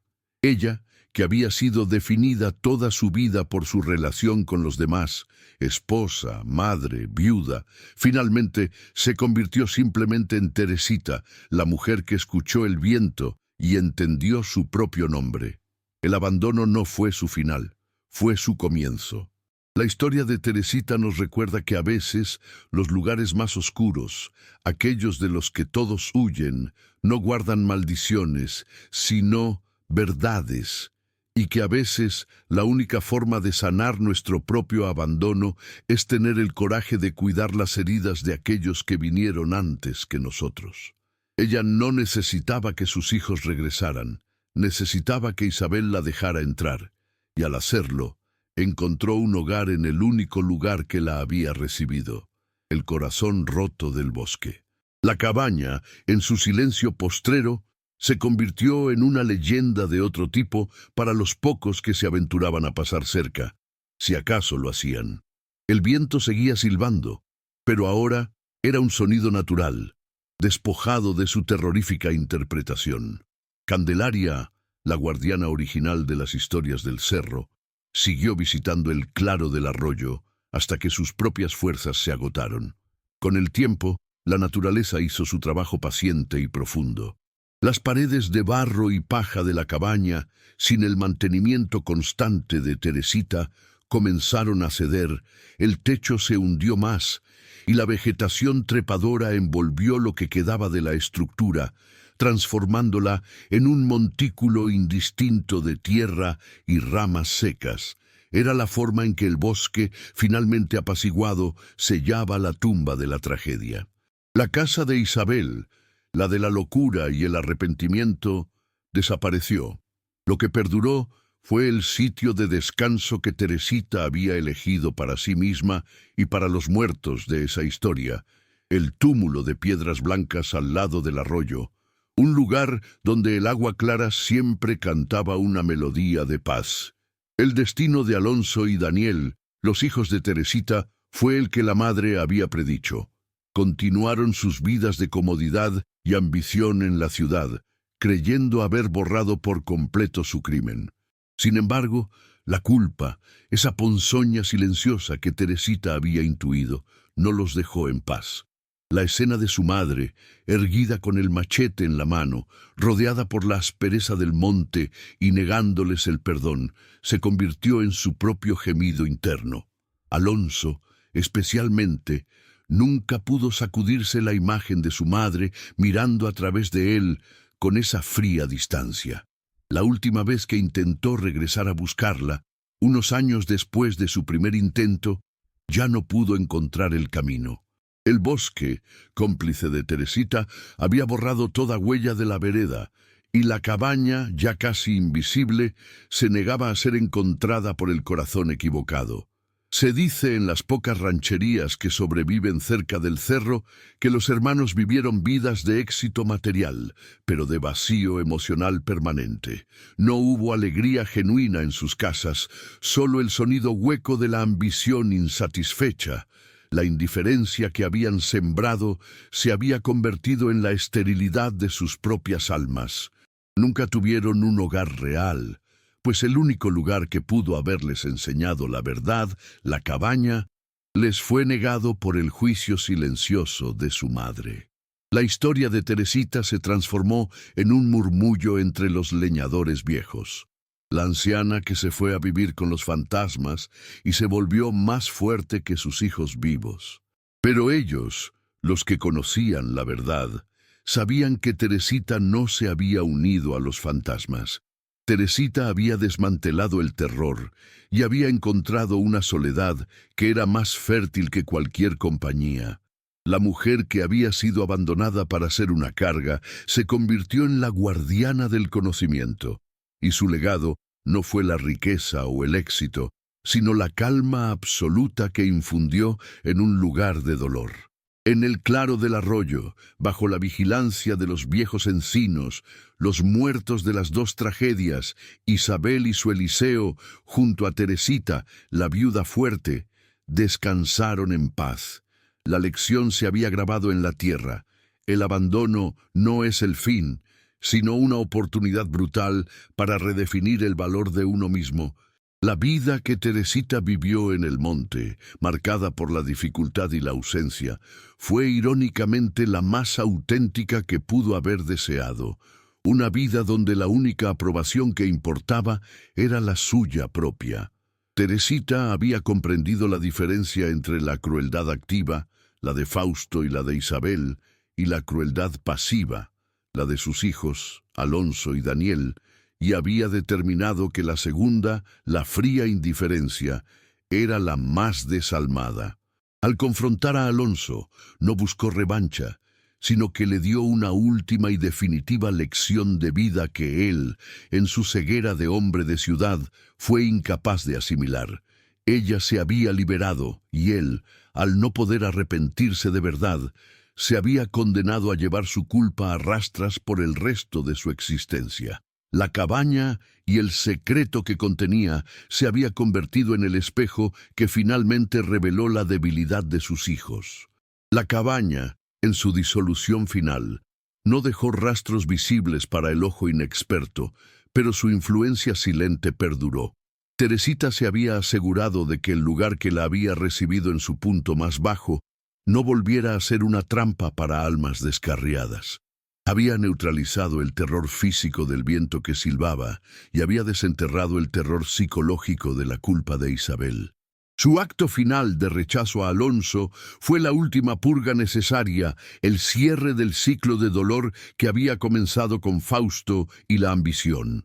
El bosque, con su lento y constante proceso de cubrir la cabaña, se comportó como un sanador, cerrando una herida que había permanecido abierta por medio siglo. Candelaria, antes de su propia muerte, se aseguró de que el túmulo de piedras blancas al lado del arroyo estuviera bien marcado, un pequeño faro de verdad en la inmensidad del monte. Era el único monumento a la resiliencia femenina en kilómetros a la redonda. Teresita, en su tiempo de soledad, había encontrado más sabiduría que en toda su vida en sociedad. Había aprendido que el miedo no es lo opuesto al coraje, sino un ingrediente necesario.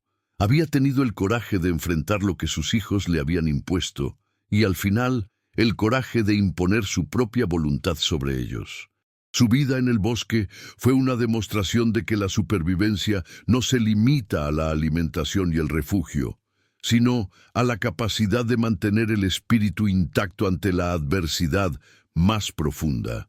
El abandono de sus hijos, destinado a destruirla, fue lo que paradójicamente la obligó a excavar en su interior y encontrar una fuerza que la había convertido en la única mujer verdaderamente libre de su estirpe. Mientras sus hijos vivían encadenados a la superficialidad de la ciudad y a la carga insoportable de su conciencia, Teresita se había elevado a la paz de la montaña. El eco de la tragedia de Isabel la había preparado, la había vacunado contra la autocompasión. Al leer las confesiones, Teresita se dio cuenta de que su dolor era manejable en comparación con la locura homicida que puede generar la culpa no enfrentada. Esta perspectiva no minimizó la traición de Alonso y Daniel, sino que le dio una escala. Su dolor era el resultado de la debilidad moral, mientras que el dolor de Isabel era el resultado de una fuerza trágica. Y en esa distinción, Teresita encontró la justificación para su propia resistencia. Ella no iba a dejarse consumir por la debilidad de sus hijos. Ella iba a ser la fuerza, el punto final, la matriarca que se negaba a ser víctima. Se cuenta que incluso después de que la cabaña desapareció, el claro al lado del arroyo siempre tuvo una luz particular, un aire de serenidad inalterable. Los animales salvajes evitaban el lugar, no por miedo a los fantasmas, sino como si respetaran la profunda quietud que allí residía. La energía de Teresita, su calma férrea, se había impregnado en la tierra. Los ancianos que conocían la historia del Cerro del Tesoro sabían que la verdadera riqueza no estaba en la caja fuerte que Fausto había buscado en vano, ni en el dinero que Alonso y Daniel atesoraban en la ciudad, sino en esa paz conquistada que Teresita había encontrado en el lugar de su descarte. Era el tesoro de la autosuficiencia. El final de Teresita fue, en sí mismo, un acto de voluntad. Murió sola, pero no sola en el sentido de soledad, sino sola en el sentido de completa y sin dependencias. Murió en sus propios términos, sin la presencia hipócrita de sus hijos que habrían intentado lavar su culpa en su lecho de muerte. Al morir en la cabaña y ser enterrada junto a Isabel, Teresita selló su destino como la sanadora del monte, la mujer que había tomado la pena de otra y la había transformado en la base de su propia liberación. El rebozo, el símbolo de su abandono, fue el sudario de los muertos que la habían liberado. La cabaña, envuelta en el olvido, se convirtió en un recordatorio geográfico para aquellos que conocían la historia. El lugar donde la vida de Teresita se había fracturado, para luego solidificarse en una fuerza que sus hijos nunca entenderían. El destino, en su cruel ironía, la había forzado a confrontar el terror más puro para que pudiera desestimar la traición más mezquina. El enfrentamiento con Alonso no fue una búsqueda de reconciliación, fue una declaración de independencia. Ella ya no era un apéndice de la vida de sus hijos, sino un cosmos completo en sí misma. Al negarle el perdón, Teresita no se vengó. Se protegió del veneno residual de la culpa de él, que habría intentado contaminar su recién hallada paz. Ella había visto el alma podrida de Fausto en el cuaderno de Isabel y había reconocido la misma podredumbre moral, aunque menos violenta, en la mirada de Alonso. No había espacio para la debilidad en su fortaleza. El valor que Teresita encontró en la soledad no fue un mero consuelo, fue una revelación. Comprendió que el mayor miedo del ser humano no es la muerte, sino la insignificancia. Sus hijos la habían condenado a la insignificancia, a desaparecer silenciosamente. Pero al desenterrar el secreto de Isabel, al darle voz a la tragedia antigua y al rechazar la falsa redención de su hijo, Teresita se convirtió en la protagonista esencial de su propia narrativa. La cabaña, el sitio de la locura de otra, se transformó en el altar de su autodescubrimiento. Ella trascendió el rol de viuda abandonada para convertirse en una figura mítica del cerro, la mujer que eligió la verdad áspera del monte sobre la mentira suave de la ciudad. Su vida final fue un manifiesto de la dignidad. El machete de Candelaria y la lata oxidada para el agua Los únicos objetos funcionales que Teresita usó en su cabaña simbolizaban su nuevo código de vida: la herramienta de la defensa y la vasija para la subsistencia, despojadas de cualquier adorno. Dejó atrás el rebozo, el símbolo de la maternidad, y el luto impuestos, para abrazar la aspereza utilitaria del monte. Esta transformación fue visible para Candelaria, la única testigo. Ella vio cómo la mujer que había llegado temblando se convirtió en la que podía mirar directamente al vacío de la chimenea rota y escuchar solo el viento, sin miedo. La desmistificación del terror fue el mayor legado de Teresita. El destino final de los hermanos Alonso y Daniel fue un lento ahogamiento en su propio éxito. Las propiedades se multiplicaron, las cuentas bancarias crecieron, pero la alegría se secó. Cada celebración familiar, cada nuevo logro, estaba ensombrecido por el espectro de la anciana que se había negado a ser salvada. La madre no había pronunciado una maldición, pero su silencio se convirtió en una penitencia. Nunca pudieron explicarse la fuerza de ese rechazo, lo que demostró que nunca pudieron comprender la profundidad de su crimen. Creyeron haber abandonado un cuerpo viejo, habían abandonado un alma que, al ser liberada, se hizo indestructible. Teresita, en el centro de su soledad, se había alineado con las fuerzas primarias del bosque, la paciencia del encino, la perseverancia del arroyo, la fría indiferencia del viento. Al hacerlo, se había vuelto inexpugnable. El arroyo, con su constante fluir sobre las piedras lisas, se convirtió en su maestro, recordándole que el dolor debe ser enfrentado y superado, no detenido ni negado. La cabaña, ahora en ruinas, era la metáfora perfecta de su vida anterior, una estructura que se había derrumbado bajo el peso de la falsedad, dando paso a un terreno de verdad desnuda. La cabaña, en sus últimos suspiros como estructura, se despidió del mundo de los vivos, pero la memoria del lugar, curada por Teresita, permaneció. No solo había enterrado los objetos de Isabel, sino que había restaurado el honor del lugar. El arroyo continuaba su camino, erosionando suavemente las piedras del túmulo, pero nunca borrando la quietud que Teresita había infundido.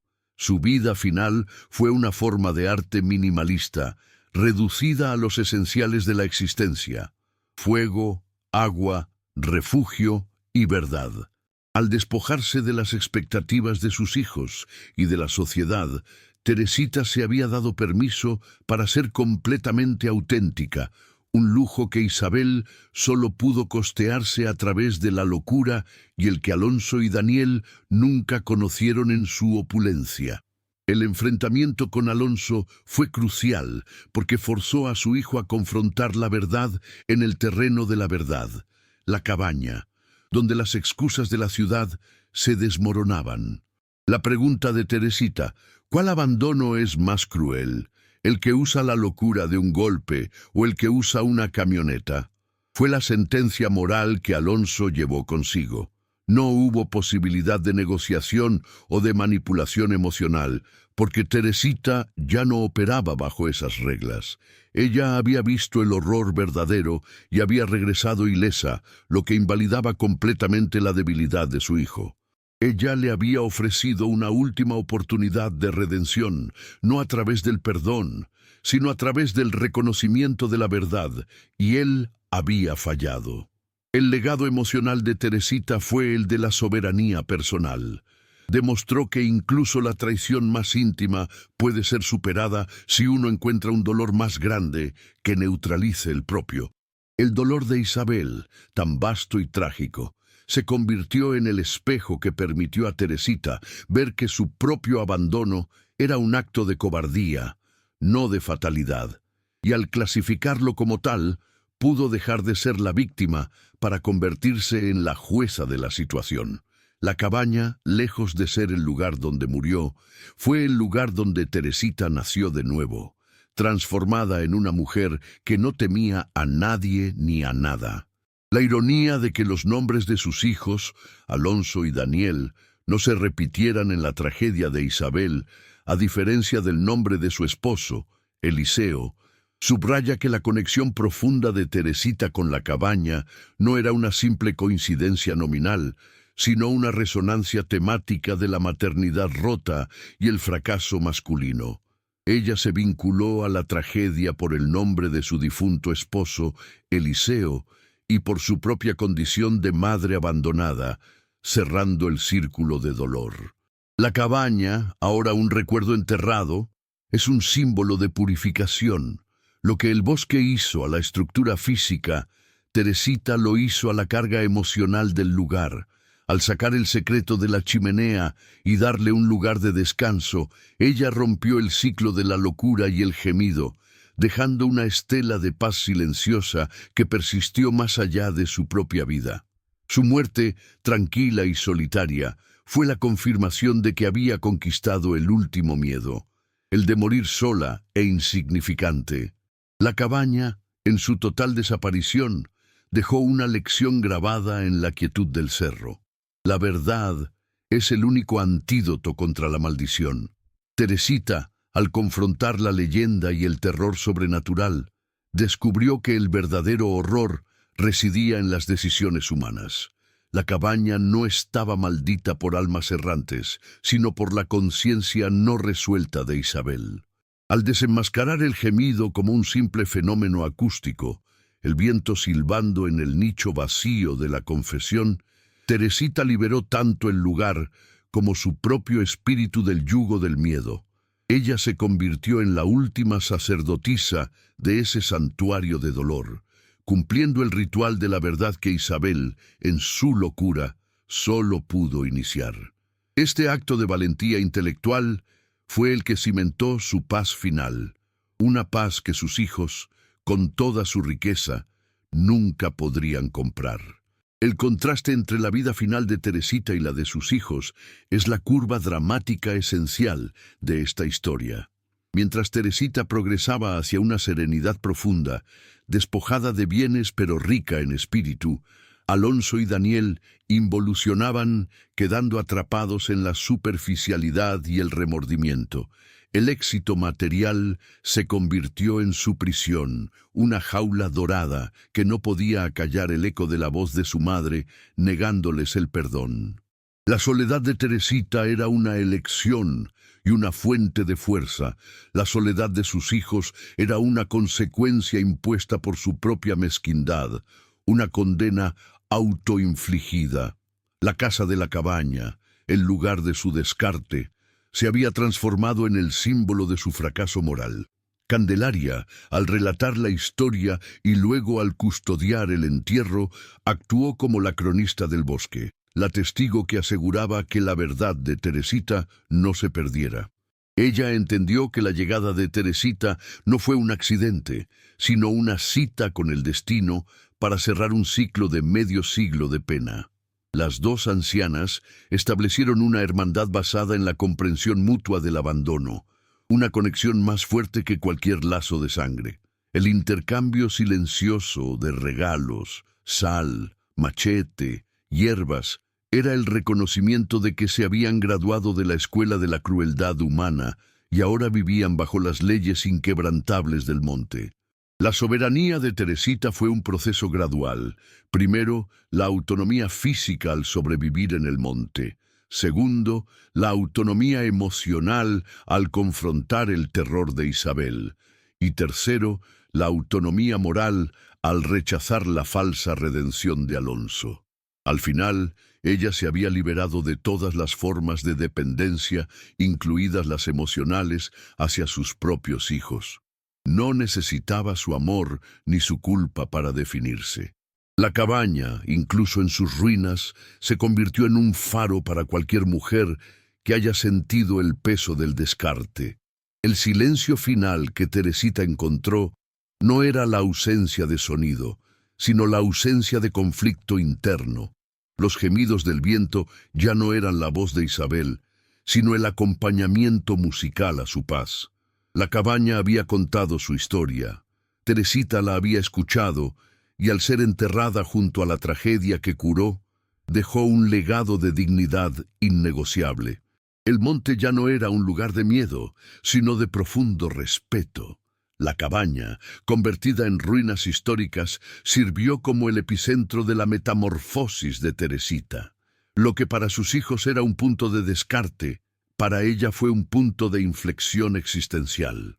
El diario de Isabel le ofreció una perspectiva distanciada de su propia pena, permitiéndole categorizar su sufrimiento no como único e insuperable, sino como parte de un patrón de dolor maternal, en el que la peor traición viene de las expectativas fallidas. Ella aprendió que el abandono físico por parte de sus hijos, Alonso y Daniel, era menos destructivo que el abandono emocional que Isabel había sufrido, el cual la llevó a la locura. Teresita eligió la soledad para preservar su cordura, un acto de profunda autodefensa que desmanteló el plan de sus hijos. La historia se convirtió en un cálculo moral donde la crueldad pasiva de la indiferencia fue juzgada y encontrada más culpable que la violencia impulsiva. Fausto, el arriero violento, se había suicidado instantáneamente por la culpa. Alonso, el hombre de negocios, arrastró su culpa en vida, incapaz de enfrentarla o de obtener el perdón negado. El rechazo final de Teresita a su hijo no fue un acto de malicia, sino la protección final de su paz, la única posesión que realmente valoraba. Ella había aprendido de Isabel que la supervivencia requiere límites infranqueables, y el límite de Teresita fue no permitir que la mentira regresara a su santuario. El sitio de descanso de Teresita y de Isabel junto al arroyo se transformó en un punto de energía en el cerro. Era el lugar donde la dualidad del dolor, la locura frente a la cobardía, se resolvía en una quietud compartida. Los cuerpos enterrados no eran solo un recuerdo, sino la prueba física de que la dignidad puede ser la última y más poderosa arma de una mujer. Los ancianos que venían al cerro ya no hablaban de fantasmas que vagaban, sino de la calma particular del lugar, el resultado del exorcismo de la verdad realizado por Teresita. El rebozo raído, el sudario de los muertos que la liberaron, es el símbolo central de su transformación. Al entregarlo a la tierra, Teresita enterró a la madre que dependía de la gratitud de sus hijos para ser valorada. Lo que emergió fue la mujer que se valoraba a sí misma a través de su capacidad de enfrentar la verdad y de sobrevivir. La cabaña, incluso en su declive final, fue el escenario de este renacimiento. La vida de Teresita, al final, fue una respuesta existencial a la traición. Ella no buscó venganza, sino autonomía. Su soledad era una declaración de que no necesitaba a nadie que validara su existencia, solo la capacidad de vivirla plenamente, lo que demostró ser la forma más efectiva de triunfo sobre la mezquindad de sus hijos. La cabaña, en su lenta descomposición, reveló la naturaleza cíclica del dolor y la sanación en el cerro. El destino de Teresita se entrelazó con el de Isabel para demostrar que la fuerza de la maternidad, cuando es traicionada o rota, puede manifestarse en formas extremas, la locura destructiva o la autonomía inquebrantable. Teresita encarnó esta última. Al escuchar la historia completa, no a través de rumores, sino a través de la confesión escrita, ella pudo tomar una decisión informada sobre su propia vida. No se convirtió en la loca de la cabaña como Isabel, se convirtió en la sabia del monte, cuya soledad era un escudo y un trono. Su rechazo a Alonso fue el acto final de discernimiento moral, una separación quirúrgica del veneno que él representaba. El silencio que ella encontró en la cabaña, el cual confundió a Alonso con sollozos, no era la ausencia de sonido, sino la integración del sonido dentro de un contexto de paz. Ella había domesticado el gemido, entendiendo su origen mecánico y por lo tanto despojándolo de su poder. Para el hijo, el silencio de su madre fue la prueba de su desesperación. Para Teresita fue la prueba de su liberación absoluta. Ella había reemplazado el miedo con el conocimiento, un intercambio que le otorgó una serenidad que valía más que todas las propiedades de sus hijos en la ciudad. El legado de Teresita no se encuentra en testamentos ni propiedades, sino en la leyenda del túmulo junto al arroyo.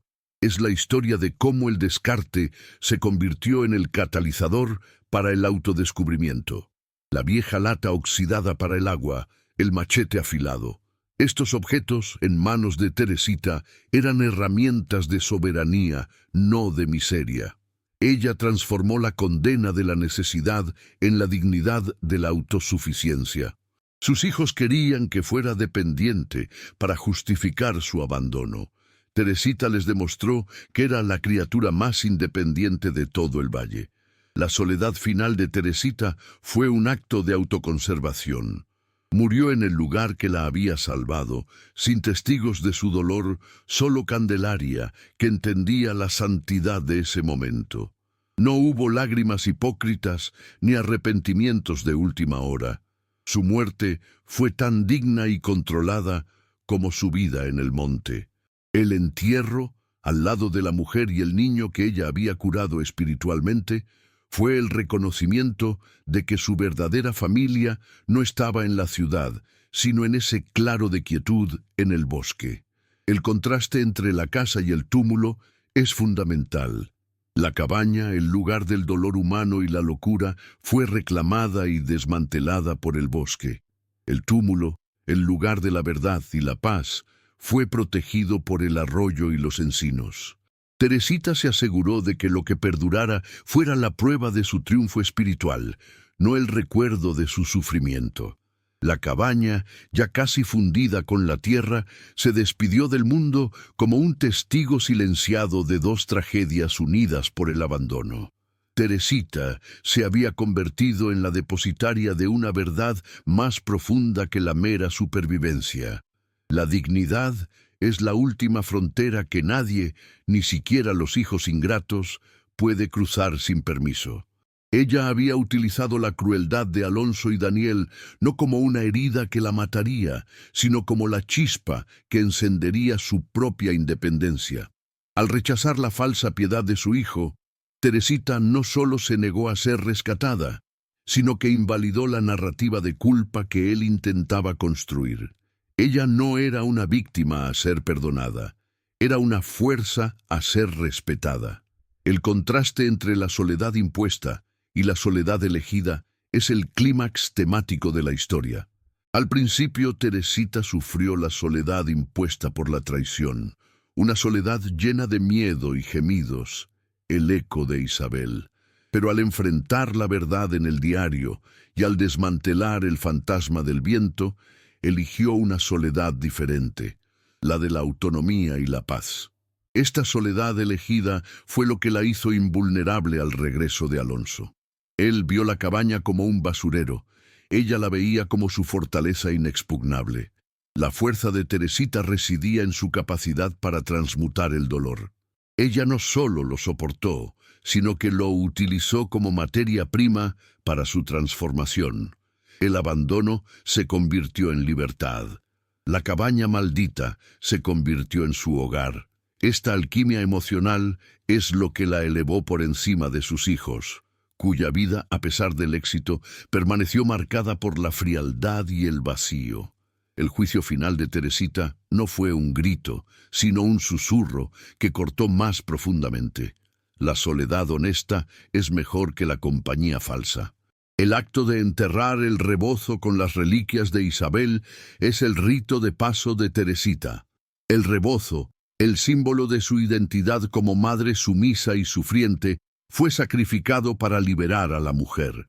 Al despojarse de este símbolo, Teresita se convirtió en la matriarca del silencio, una figura cuya autoridad no provenía de su linaje o matrimonio, sino de su propia y dura supervivencia.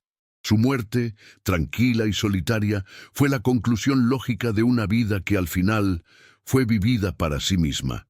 El arroyo, con su flujo constante, se convirtió en el símbolo de la vida que continúa, sin detenerse por el dolor o la traición. Teresita, al pasar sus últimos años en el claro, se alineó con esta verdad natural, demostrando que la vida, incluso después de un trauma devastador, puede encontrar un nuevo curso hacia la serenidad. La cabaña, en su fase final de desaparición, dejó de ser una estructura visible para convertirse en una presencia inmaterial en el paisaje. El triunfo de Teresita sobre el abandono se cimentó en el hecho de que ella eligió reescribir el final de su propia historia. Ella, la mujer desechada, fue la única capaz de desmantelar la maldición de 50 años de ese lugar. El viento en la chimenea, despojado de su terror, se convirtió en el murmullo de la paz conquistada, un sonido que solo la verdad pudo silenciar. Teresita, al enterrar el diario y su rebozo, no solo le dio descanso a Isabel, sino que se dio a sí misma una nueva identidad, libre del peso de la victimización. El destino de Alonso y Daniel, por otro lado, se convirtió en una cárcel de remordimiento. La imagen de su madre, erguida y negándoles la absolución, los persiguió a través de sus vidas de éxito superficial. Nunca pudieron llenar el vacío dejado por su acto de crueldad pasiva. La cabaña, el lugar que temían, se convirtió en el juez eterno de sus conciencias. Teresita al final les dio la única verdad que realmente importaba, aunque ellos fueran demasiado ciegos para aceptarla. La dignidad es la única riqueza que no se puede comprar ni robar. Su muerte, tranquila y solitaria, fue la confirmación de que había vencido el último miedo, el de la insignificancia. La historia de Teresita nos enseña que a veces, cuando somos arrojados a la oscuridad más profunda por aquellos que amamos, encontramos la luz de la autosuficiencia.